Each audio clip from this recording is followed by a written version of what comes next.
I'll give you guys a little secret about me. I absolutely adore Korean culture. If you were to give me a free ticket to anywhere in the world, South Korea would be my #1 choice. I therefore thought that it would make sense to research the folklore and urban legends in the country and relay the information onto you guys because you like it so much. I've even learnt an incredible amount of insanely interesting things myself, from virgin ghosts to mountain-dwelling goblins to cultural superstitions and everything in between. I hope by now you guys know what an iceberg chart is, because this is the South Korean folklore and urban legends iceberg explained. Quick disclaimer. I don't speak any Korean, my pronunciations will very likely be quite off. I already know this, but I will try my best. Now, South Korean culture is rife with folklore. It's absolutely everywhere you go, even down to the currency. This is the story of ghost money, and the tale goes that years ago there was a man by the name of Mr. Kim, and he was the president of the Korea Minting and Security Printing Corporation based in Daejeon. One day, he was on a business trip away overseas when his daughter, Kim Min-ji, was abducted and murdered via dismemberment. To make matters worse, the evil people who committed this heinous act were never caught or brought to justice. Now, some people at the Mint thought that Kim Min-ji's soul would never be at rest, and therefore they came up with the idea that they would scatter some clues as to what she looked like in the currency. For example, if my research is correct, the Admiral Yi 101 coin, if flipped upside down, resembles her dismembered head. And on the 501 coin, you might be able to make out what's meant to be her arm. It doesn't stop there though, you can see her name in English on the 1001 note. And furthermore, apparently her legs are in the design of King Sejong the Great's robe on the 10,001 banknote. They even say that on the 51 coin there is a picture of Kim Min-ji's murder weapon, a sickle. When asked to comment on the story, the South Korean Mint said that it had no basis in reality, no factual backing. So a lot of people think that this is just a series of coincidences, but what do you think? Let me know in the comments below, and also let me know if there's any theories or rumours about your currency wherever you live in the world. So in Korea, taxi drivers get a bit of a bad name, and this next story is definitely not going to help it. So there is a belief that in some areas of Korea that taxi drivers, especially those located in the Gwangju area, want to steal your organs. Apparently tellings of taxi drivers stealing organs date back as far as the 1980s, and it happens to tourists who wake up in an ice bath after blacking out, being left with a note that one of their kidneys had been stolen and will be sold on the black market. Obviously, with all of this being unconsented, their organs have been illegally harvested. Now, I think I'd be doing Korean taxi drivers a massive disservice if I did not dispel these rumours right now. This is false. It's a bit of culture, a bit of folklore, but it is not real. Because this panic can be traced back to the summer of 2013, when there was a screen capture of a Kakao Talk conversation that described an incident where someone was abducted and they had their kidney removed. The victim, who was a friend of the person telling the story, entered a taxi to go home, but the taxi took a wrong turn. He was drugged up via a syringe in the neck and later found himself abandoned in a field upon waking up. He was taken to hospital and was told that his kidney had been removed. This Kakao Talk screenshot went viral and had thousands of likes and shares on Facebook. And according to an article I found on the matter, there was even a report that an elderly woman was so worried about her husband who was drunk and was coming home in the back of a taxi that she warned him about the kidney harvesting ring, and right then, the drunk middle-aged man jumped out of the moving taxi and broke his arm. Did he actually have anything to worry about? No, because the police have since come out and said that this was merely a hoax. The entire panic didn't actually have any basis in reality. And so the locals of Gwangju can sit in the back of their taxis now, knowing that their organs will not be harvested. So this next one isn't a grand story about death, murder, or organ harvesting, but it is a nice little insight into Korean culture and superstitions. And that is that many people throughout the entirety of South Korea actually have a bit of a superstition or a fear of leaving the fan on at night. That's right, some people actually think it's dangerous to sleep with the fan on. Have you ever been in a situation where it's a really hot summer's night, for example? Like really hot, you can't take off any more layers and you're boiling. You have a fan next to you, so you might as well use it, right?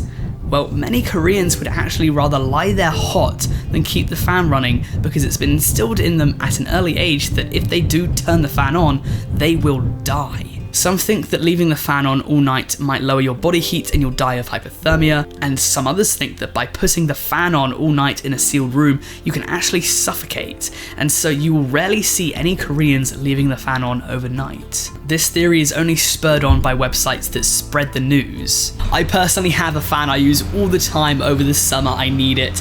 Even though the UK summers are really mild, we have no air conditioning, so I'll leave this bad boy on all night over the summer if I want to, and yeah, I haven't died. Or at least, not yet.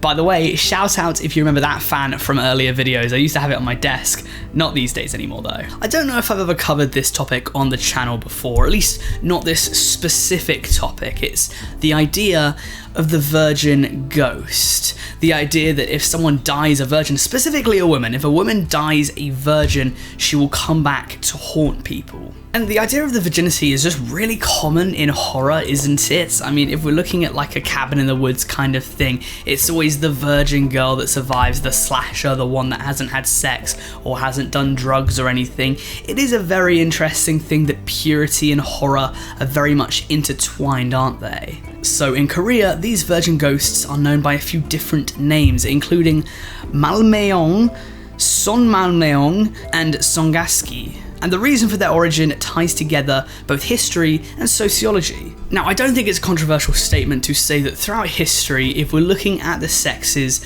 women have basically been shafted in every culture ever, forever. And the same has to be said about Korea, whereby historically a woman's role was first to be a good daughter to her father, then a good wife to her husband, and then a good mother to her children. If a girl or woman were to die a virgin, she wouldn't be able to accomplish all of those things, right? And therefore, in many Koreans' eyes, at least historically, her life would have been pointless, it would have been meaningless. For this reason, they say that if a woman dies a virgin, she will become an evil spirit. To be fair, the Koreans would take it even further than this though, because they would say that these ghosts would possess people, and basically, if you're a woman and you didn't want to get married in the future, people would say that you have been possessed by a virgin ghost, which is absolute shithousery banter. Marriage was basically forced upon people, because if you didn't want to get married, they would say that you'd just been possessed. People would be absolutely pariahed in their communities if they refused to get married. Now, you might think that people did this for social control over women. It's definitely a possibility, but based upon what I've researched, I genuinely believe that people genuinely believe this. On the Wikipedia page about Korean virgin ghosts, there's a small passage which I believe might have been translated or perhaps written by someone whose first language is not English, so please take this with a grain of salt. But I'm under the impression that back in the day, if a virgin woman were to die, they'd be buried with dolls that emphasize male genitalia in their coffin. To me, it appears as though people were genuinely concerned when a woman died a virgin, not because they wanted to control women, but because they were actually scared of the demons that might possess them or something, because I think it would be a horrible, horrible thing to bury your own daughter or something with dolls with massive dongs just because you love the patriarchy. I don't know, maybe that's just me taking it a bit too far, but I mean, I can't imagine that people did this as absolute bad. I think people were genuinely scared. If we're talking about how they look, you've very likely seen this kind of figure before. She's a completely classic Asian spirit, long white dress, straight black hair that covers her face and goes all the way down, and she usually stands their arms at her side. What do you think of this story? Do you think that this was actually men still trying to control women socially, or do you think it's something else? Because my belief is that originally it was made as a form of social control, and kind of like Chinese whispers, it was passed down through the generations, and then people were actually genuinely scared that if their daughter dies a virgin, that she will become a ghost. Because I still can't get past the dolls with massive dongs. It just doesn't make any sense to me, but maybe there was something else going on here. I'm definitely definitely not the most qualified person to talk about this, so let me know, what do you think? Next up, Kumiho, a 9-tailed fox that appears all over South Korean culture and folklore. By the way, we have absolutely no relation. Just because I'm foxing it does not mean I have anything to do with any foxes whatsoever. It was a dumb name chosen over the pandemic. Doesn't mean I'm some sort of weird fox furry or anything, okay? Let me just make that clear right now. Either way, this character is absolutely majestic in terms of aesthetic, but in terms of personality, it couldn't be further from that. They say that the Kumiho can shapeshift between woman and fox. And yeah, I am not a furry. This is definitely furry bait. Let me just say that right now. Because even when she's a woman, she still retains some sort of fox-like features. Like she'll have fox ears or keep her fox tail. Her countenance changes, but her face does not. Even more different to me is that she is completely and utterly evil, because, and we've spoken about this type of urban legend before, she'll use her natural good looks to speak to boys, and then they'll let their guard down, seeing her as not really a threat. And when this happens, she will get them alone and kill them. In the case of the Kumiho, she does this by reportedly eating their hearts and livers out. In some tellings of the story, she won't even target living victims. Actually, instead she will wander around graveyards and eat out the decaying hearts of corpses. Our next story takes place just north of Seoul. There is a highway called Jayu-ro which connects Gyeongyang to Paju. The area is known for its frequent foggy weather, which is the culprit behind a slew of car accidents that occur every year. Now, this is perhaps a little bit odd and could be seen as a very logical explanation for the frequent crashes in the area. But some locals believe that in regards to this highway, perhaps there's something a bit more supernatural going on. Some people blame the prolific car crashes on a young woman on the side of the road, notably dressed with what at first glance looks like sunglasses. Here's the thing though. Many people who claim to have seen her have confirmed that upon closer inspection, what seem like black circular sunglasses are actually the remains of her eyes upon her face, because this woman apparently has had her eyes gouged out. Nobody knows for certain who she is or why she's there, but some people say that she might be there to steal the eyes of victims of car crashes, waiting patiently for the right set to come along so that one day she'll be seen as normal by the rest of the world. So this next one is a little bit less spooky or creepy than some of the other ones on this list. It's a fun little story about tattoos. Now, I think it's fair to say that perhaps over in East Asia, their views towards tattoos are a bit different to ours. Over here, in the UK at the very least, I know a lot of people that have tats. I personally don't. I don't know if I'll ever get a tattoo. It's not really something that I've ever really cared for, and especially a lot of the time I see tattoos, I'm like, that's fucking shit. I have a lot of tattoo red flags, and in South Korea they have the exact same, with the practice generally only being seen as enjoyed by antisocial people and gang members. By the way, let me know down below, do you have tattoos, and if so, what are they of, and do you regret them? If not, do you ever want them? Why not? And if you were to get them, what would you get? I'm interested to read your responses. Either way, culturally, the stigma surrounding tattoos is probably what's led to the legend, because they say that in South Korea, if you get your tats done with chicken blood instead of ink, they're actually invisible until you raise your body temperature. They say that the lead causes of having these tattoos show are drinking alcohol, drinking hot drinks, being in a hot bath, or exercising. Once your body temperature goes back to normal, so does the tattoo, disappearing once again until you raise your body temperature. I have another question for you guys. This video is just a bit of a comment bonanza. What is the weirdest dream you guys have ever had? At least the weirdest dream that you're willing to share. In South Korea, they think that dreams mean a lot, and having the wrong dream could actually lead you to having your soul stolen. Let me explain. The dream in question is actually to do with dreaming about your deceased loved ones. I think Paul McCartney said he wrote Let It Be after he had a dream of his deceased mother just saying let it be, it's fine. Some people over in South Korea would say that it's awful, horrible luck and a bad omen, especially if you're dreaming of the deceased loved one who is standing over a water body, it's said. Worst of all, if they're able to wrap you in their embrace, it's game over because it's said that you will certainly have your soul stolen by the dreamed figure. This almost happened to a man whose grandmother had recently passed away. He saw her every night standing over a body of water, each time getting closer and closer. Eventually, he told his loving wife about the spirit, and she told him this very information. The story goes on to say that he worked out that his family had kept an item of hers that they were meant to dispose of, and only once they did dispose of it could her soul move on. If they hadn't, who knows? She might have taken his. Ooh, yeah, for the squeamish, look away now, maybe skip to the next entry, because this next one is pretty f***ing grim. They say it happened a few years ago now, when a young Korean man struggled severely with acne. I know the feeling. He had struggled with it for a while, and it was a massive insecurity of his. So one day he decided to look up on the internet how to cure his dreaded affliction, but not before checking out Fox Akimbo's Instagram, Twitter, Discord and Patreon. Follow me and support me on all of those, links are in the description. Thank you very much. He read online that he had to place a cockroach on his pillow and sleep, and in a moment of what can only be called absolute desperation, he went through with it. Now, when he woke up the next day, he was actually very surprised with the results. He ran over to the mirror, barely noticing that the cockroach was nowhere to be seen. And yeah, to his surprise, his acne was cleared in a single night. He got dressed and he went to school with a pep in his step that day. And that would have been the end of it, if not for something he discovered the very next day. He woke up with an extremely itchy face, and when he went to the mirror to figure out why, that's when he noticed it.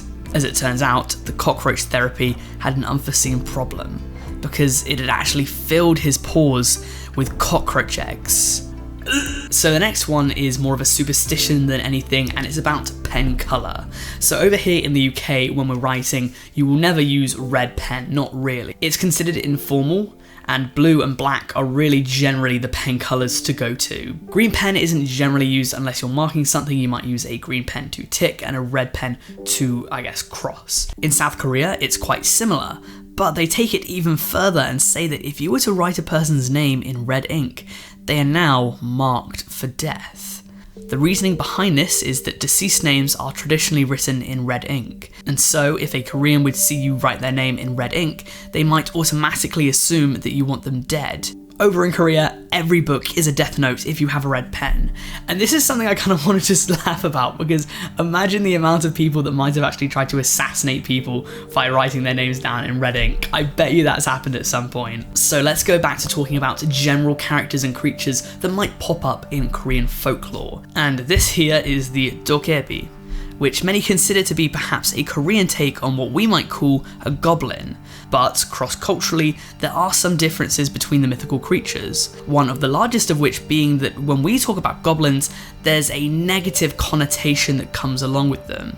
We often see them to be much more malevolent or evil creatures, whereas the Dokkaebi is much different. Sometimes they're seen to annoy and harass humans, yes, but they can also be benevolent when they feel like it too. Sometimes they're seen as harmless pranksters, and often they like to challenge humans to wrestle them to give them an ability to move past them, which, by the way, little tip, if you ever somehow end up fighting a Dokkaebi, you will probably lose unless you target its right side. They're very good at wrestling, just to be warned. To add to this, they look very different to the more Western associated goblin, seeming much more like a traditional East Asian mythological creature just in terms of design and that. They're often formed by the spiritual possession of an inanimate object, such as old discarded household tools or objects stained in human blood. I believe that in terms of powers and characteristics, they can summon fire, which is pretty badass. And yeah, in Korea, people throughout the country have different responses to them and interpretations to them, as I said before. But if you were to go to Jeju Island, for example, there is a common practice called the Doringut healing ceremony, in which people try to drive away mental illness from the recipient, which is the Dokkaebi manifested. So this will drive away the Dokkaebi. Now, speaking of the Dokkaebi, I'm going to move on to a more specific story surrounding the creature, a fun little tale I'm going to dub the Man on the Mountain. So, we've discussed that the Dokkaebi are seen as mischievous a lot, and one day a man who lived alone on a mountain in Korea had the chance to encounter one. The man and the creature had a conversation, and eventually the Dokkaebi, the mad lad that it was, cracked open a cold one, and him and the man slowly began becoming friends. From there, the two would meet up every day and talk, but one day the man took a stroll by himself in the woods near the river. He looked in the water and discovered that his reflection looked just like the Dokkaebi. He realised that he was slowly becoming the creature. He panicked, but after a moment remained calm and devised a plan. He invited the Dokkaebi to his house the next day and asked the Dokkaebi what it was afraid of. The Dokkaebi said it was afraid of blood and asked what the man was afraid of. The man replied, "I'm afraid of money, that's why I live in the mountain alone." Their friendship would come to an abrupt end the very next day when the Dokkaebi came to the man's house and saw that it was just smeared in cow blood. Obviously, blood was its fear, so this was in an attempt to scare the creature. The Dokkaebi saw this and cackled, "I'll be back tomorrow with your greatest fear." And this is where the story gets fun, because the next day the Dokkaebi brought bags of money and threw it at the old man, and the old man was like, "No, not any money, oh, I hate that, don't give me more money." And the Dokkaebi was like, "Have some of that, you fucking." And then the Dokkaebi left and was never seen again.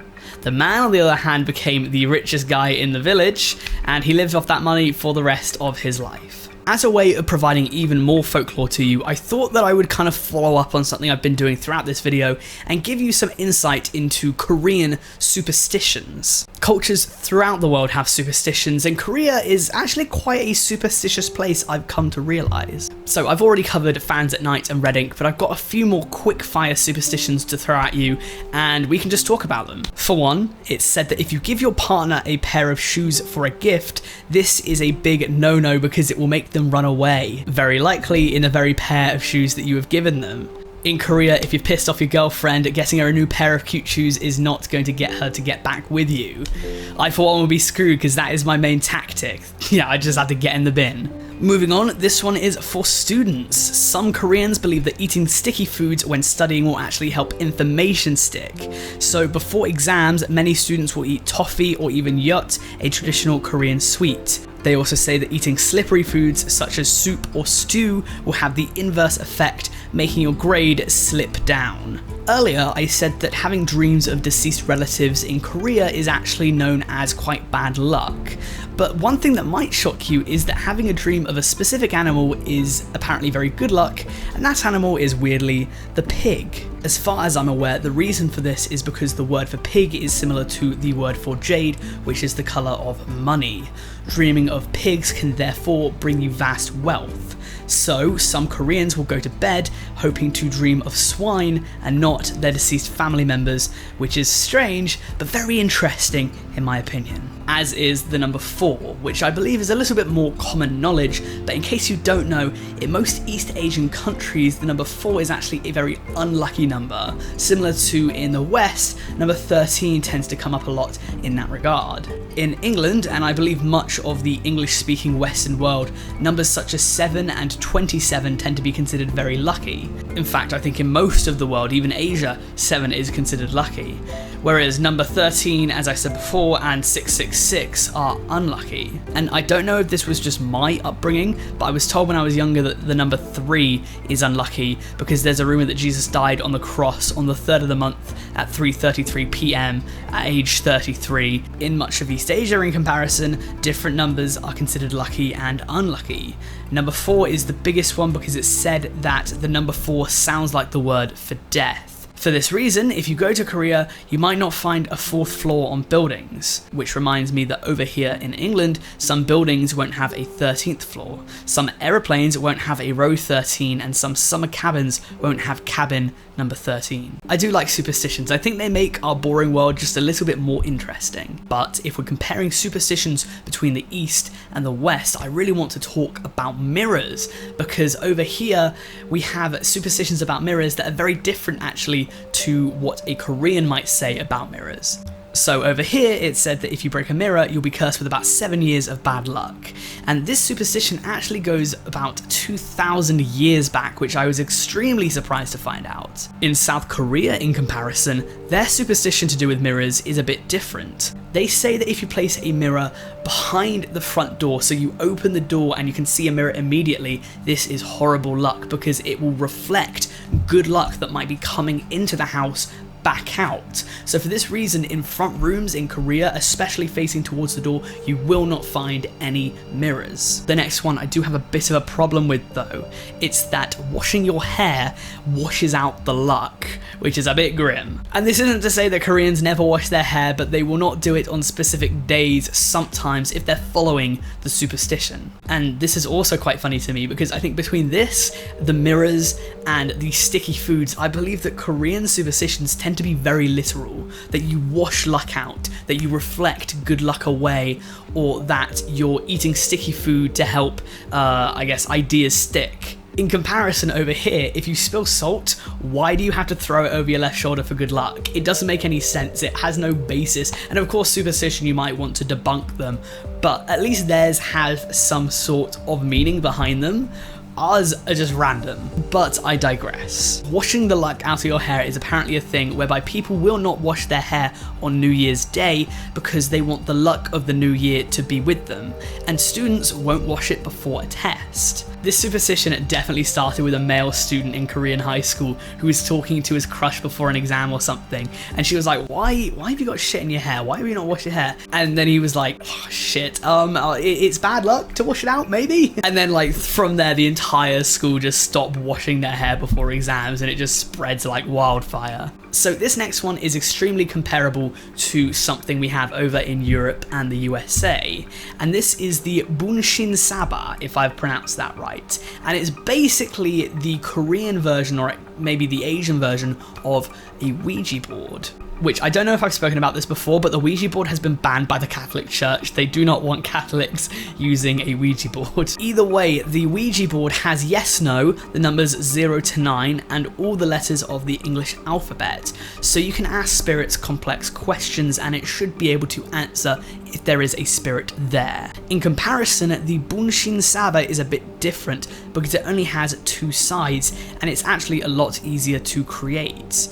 All you need to do is get a piece of paper, split it down the middle with a drawn line, and mark one side of the paper with X and the other side with an O. Hold a pen with multiple people at the same time and place it in the middle of the paper, and whichever way it begins to point is the answer, with X I believe meaning no and O meaning yes. Now the Bunshinsaba I believe roughly translates to witchboard, and when you're done asking the spirit these questions, it's important to ask the spirit that you're speaking to if you can be done. If your pen has moved to an O, you're good to stop. But if it moves to an X, you have to continue. Maybe there's a question that the spirit needs to be asked. Otherwise, if you end the game without the spirit's permission, it may seek to haunt you. Here's another question I have for you guys. Have you ever engaged into a conversation with the supernatural? Have you ever used a Ouija board or something to contact spirit? And if so, have you heard anything interesting? I think there's a lot of really cool stories that come from these, and I want to hear straight from you guys. Let me know in the comments. The Elevator Man is a scary folktale that takes place a few years ago now. There was a girl. She was 19 and her name was Haruko. It's said that she was a university student at a prestigious school that has been unnamed, and she lived on the 14th floor of her apartment building. One day, she was working on a school project at the library until late at night. She hated working late, but deadlines were soon approaching. Eventually, she finished her work and returned home down the dark alleys and streets of Korea. She finally arrived at her apartment building and pushed the button for the 14th floor. As the doors began to close, almost from out of nowhere, a very handsome man came running in, out of breath. He got his body in the way to make sure that the door wouldn't close and got inside the elevator with the 19-year-old. The two stood in silence as the elevator kept going up, and eventually it got to the 13th floor. The doors opened. He then stood out of the lift, and the man said, "See you later." And as the doors closed, he turned around, pulled a knife out of his jacket, and uttered the words, "Upstairs." Before the girl knew what to do, the doors closed in front of her eyes. The man then ran upstairs, and Haruko was in an absolute panic. She was screaming, trying to get out of the lift, but it was no use. Eventually, the elevator got to the 14th floor, and when it did, when the doors opened, she was greeted with the man standing there, knife in hand, with nowhere to run. Haruko was murdered, and many Koreans believe that this is a true story. They also say that this might be the reason why Korean elevators all now have a stop button, so that something as brutal as this would never happen again, with the worst part being that she knew that she was going to die. In her last 30 seconds or maybe a minute, she knew that she would face an extremely brutal end. So this next story veers into true crime, so if you're into that, you're in luck. It's the story of Son Jung-Min, a medical student who mysteriously died on the 25th of April 2021. It's a modern story that has sent shockwaves and shivers down the spines of Korean locals. His body would be discovered in the Han River 5 days after his death, and while he was seen a lot on the night that he went missing, there were a mere 42 minutes whereby we don't know what's happened. The most important 42 minutes of all. And this case absolutely does break my heart, so fair warning here, we're about to delve into something very morbid. So what was the sequence of events that led to his disappearance? Well, Son Jung-Min went on a night out with his friend, and the two began drinking at roughly 11 PM the day before he went missing. At 1:30 AM, the future victim would send a message to his mother, and 20 minutes later he posted an Instagram video. The two were seen on several security cameras visibly drunk, and continued to drink before falling asleep together at a park at roughly 2 AM. This park was quite near to the Han River. The pair were asleep until 3:38 AM when Son Jung-Min's friend had woken up to call his parents. In the phone call, he stated that he couldn't wake Son Jung-Min up, but reportedly was nonchalant about it and fell back asleep until 4:27 AM. When he woke up, Son was gone, and he thought that Son had went home, so he decided to leave himself, being caught on CCTV leaving the park at roughly 4:30 AM. After not being able to contact Son Jung-Min, he would return about an hour later with his parents in an attempt to allegedly look for his supposed friend. So not too many details about this case have been given out to the public. So what leads do we have? For one, there were 2 wounds behind the ear of the body, but the autopsy has revealed that this was not the cause of his death. Apparently, 7 fishermen saw a man walk into water at about 4:40 AM, a man who didn't seem distressed with the situation. Was this Son? Were they making it up? Based upon the autopsy, apparently it's been confirmed that the victim actually breathed in water before he died. He wasn't unconscious at the time of his death. Now, this is where we're going to get into the conspiracy theories, because I want to give his friend the benefit of the doubt, but based upon the evidence that has been provided to us, a lot of people think that he is to blame.